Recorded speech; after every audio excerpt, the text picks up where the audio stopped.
Okay. Testing. Alright. So I think I'm getting better at setting up streams, although not everything works like first time around. I just came back from like my last class, so it's kind of rushed. I got everything up like in 5 minutes. So I think this is great. This is another installment of the Fright Month Writing Prompt Challenge, Day 8. So the theme is a little bit abstract. It's called Painted Happiness. So in the form of painted, it could be anything. It doesn't have to be literally painted, but happiness is also a form of abstract interpretation. So I'm going to leave it as it is.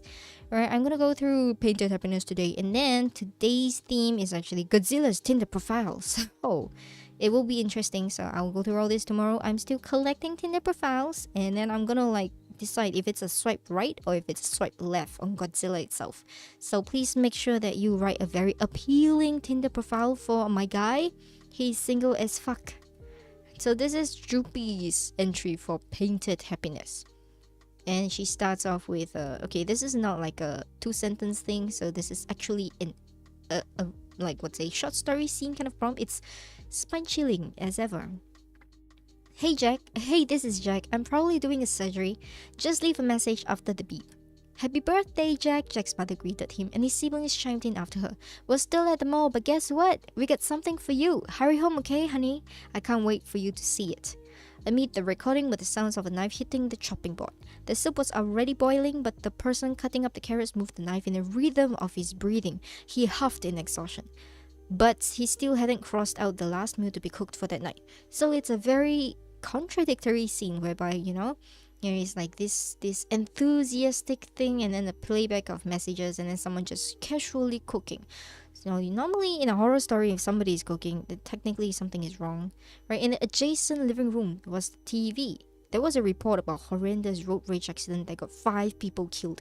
Witnesses said that the aggressor shot the driver of the family van, so it accelerated uncontrollably and crashed. Okay, this is foreshadowing. A muffled cry suddenly made the person stop moving. He lifted his head slowly and found his visitor awake. A giggle came from him, but he kept on working on the food. No matter how much the other person rocked the chair he was tied to, the cook ignored him. So over here you sense that it's a little bit deranged. Okay, one thing that I would make like, okay, Droopy wanted to create kind of like a suspense type of thing, but she's writing it in a passive form. What I would say is break it up.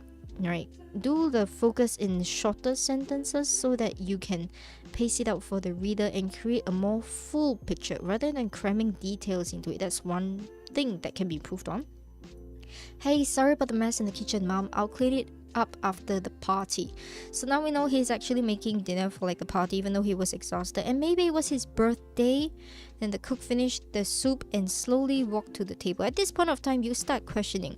Usually the birthday people would not be cooking their own meals and their own like celebrations, right? So something is obviously wrong.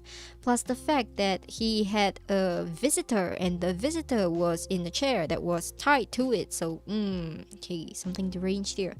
He then set it on the table and noticed his mother hanging her head very low, even pressing her face against the table. Oh, okay, Mom, what's wrong? I'll clean it up. So he's talking to Mom, but Mom's kind of like, not responsive. So you're kind of wondering like, what's up here? Right, and then there was a foreshadowing over there. So anyone can guess what's next? Let's take a look. He walked behind the chair and pulled on the loose wire holding the neck. And you are like wondering what? The mother was fastened against the chair carefully, only for one eye to dangle from the socket. At this, the cook quickly pushed the eye in and got his staples to fix the eyelid. Oh my god. He also looked at the other 3 people tied around the chairs for any deformities they got for staying out of the freezer. Take a moment, let it set in. The only other live person slipped the handkerchief off his mouth, and then he cried out, "I didn't mean to kill your family, man. I'm sorry. I'm sorry." Shh. Jack pressed a finger over his lips. Grace's first. I don't know if you get this, but this is so well written and it's so fucked up in more than one ways that you have no idea if you are thinking like, okay, maybe is this for revenge, or is this like he's secretly a psychopath and that, or is he like deranged, or is he cannibal, or like, what is going on? There's so many levels of fucked up here. I just love it. So in this case of happiness, Maybe it's in a very delusional sense of, hey, this is my birthday party. It's late. It's fine. You guys are all invited. It's okay. You don't have to do anything. I'll do it myself. Like, don't worry about it. Don't worry about it. We're fine. We're happy. We're fine. In a sense of delusion and happiness. So I don't really see like painted in a physical sense, but he created happiness. So he painted a picture of happiness using the party is a canvas, but the people are actually, not so good, not so alive, and it's very disturbing. So I can imagine that I don't know why he would store his family in like the freezer in the first place, or how he even got like the road rage person who killed his family. So it was up here. It was like the news report. Yes, if it's in the news report, it has to be not long ago. But honestly, like, would they allow you to take your family's corpses back and put it in the freezer? And how big is your freezer to actually have that space for like what, 3-4 people, a family of 5? I don't understand, but it is really, really disturbing. Or maybe this was not his family. It was like somebody else's family that he just invited over, and that is really creepy. So I like that this prompt itself gives a lot of open ends that you can imagine, and all of it are not happy endings. It's disturbing. That's why I gave it a heart and purple heart and a cookie, because painted happiness, but not in the literal sense. So this is Dame Butterfly. So she's trying the 2 sentence prompts out. So I created portraits of my family members for each of their most memorable occasion. You can see the painted and you can see the happiness. And then the second one hits, sometimes I can still feel their eyes following me each time I walk past them. The thing is okay, so I gave it a cookie because it qualifies, but it's not as impactful because it's pretty much telling. You need to show. It can be a 2-sentence prompt, but you still need to differentiate between tell and show. In this case, it's more spine chilling if you know how to show appropriately. That's all I can say for 2-sentence prompts because it's so short. Like, there literally is not much I can say. And then Sakrishi. Okay, Sakrishi is kind of like the wild horse or the dark horse of this competition, because I don't know what they want to come up with. Every time they come up with something, it's something different. And it's something different in usually a good way. So I'm actually really impressed. This is a short story in a prompt. A complete short story. I can't say I'm actually surprised, but I actually saw the ending coming. It's very cliche. It's a very classic kind of story, but it was well done for a prompt. So let's take a look. Once upon a time, there was a mansion in a forest. Inside that mansion lived a painter all by himself. He was a very lonely man whose only wish was to be loved. He yearned for the respect of women and men whom he frequently painted on his canvas. These portfolios he would hang above his head to give him company at night. However, the man became lonelier. He would hang these pictures in the corridors so they would give the illusion of guests. Soon enough, paintings of beautiful women found themselves in the mansion's ballroom. The painter would frequently chat them up and even invite some to dance. But what good is a mansion without servants, the painter thought. Thus he painted chefs into the kitchen, gardeners into the garden, and even a chimney sweeper onto the roof. Paintings occupied every seat of the mansion. Drawn children played in the court. Colorful guards stood tall at every gate. The painter would finally have an audience to witness his work, even if they were a bit quiet at times. That never mattered to him, however, for he could finally feel at home. At this point, you're wondering if the paintings came alive or if they actually did the jobs that they were meant to do, as in they were painted for. So at this point, it wasn't very clear, but it gives you some thought. But good things didn't last, as the old saying goes. One day, a terrible storm gathered above the mansion. It has rained for several days, flooding the court and breaking down the mansion's walls. But the painter refused to surrender his home, even as the terrible flood crawled into his room. The painter refused to halt, for he was too busy with his newest work. So we're wondering, like, what kind of obsession does he have? Soon the mansion sunk underwater. The storm continued on for 3 days, and when it finally stopped, the mansion and the forest was no more. Only one item remained, basking in the morning light. It was the painting of the painter himself, and in there, he was happy. It reminds me of the delusional work that I wrote called Fons Vitae. So in this case, the mansion sunk underwater, everything disappeared, the mansion, the forest, everything, and all the paintings in it, but the only thing that was left was the painter himself. So it gives you the like, am I the butterfly in the dream, or am I the dream dreaming of a butterfly? Something like that, like a Chinese saying, I can't remember. It's like what was that, Inception? It's kind of like am I the world, or is the world me? Something like that. Yeah, it's a very good prompt. Okay, I can't describe how well this was developed, even though it was an idea that has been developed before.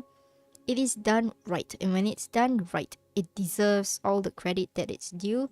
It's a classic, but the classic with the theme that was not done before. So I appreciate this a lot. I gave it a purple heart. I hardly see these nowadays because most people are copy and paste, right? So this really makes you think deep, like on a deeper level, deeper than the storm that took away the forest. So you will have to kind of imagine like the kind of creation that this is.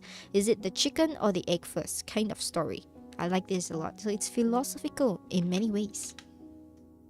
Alright, and then we have Overlord Venus, who tried Pertilon. So yeah, so Pertilon in the previous one, she was on a date with the pasta. And then, well, it didn't go out very well. So now this is another one. So it's painted happiness. Let's take a look at what the date did after she threw the pasta on the face.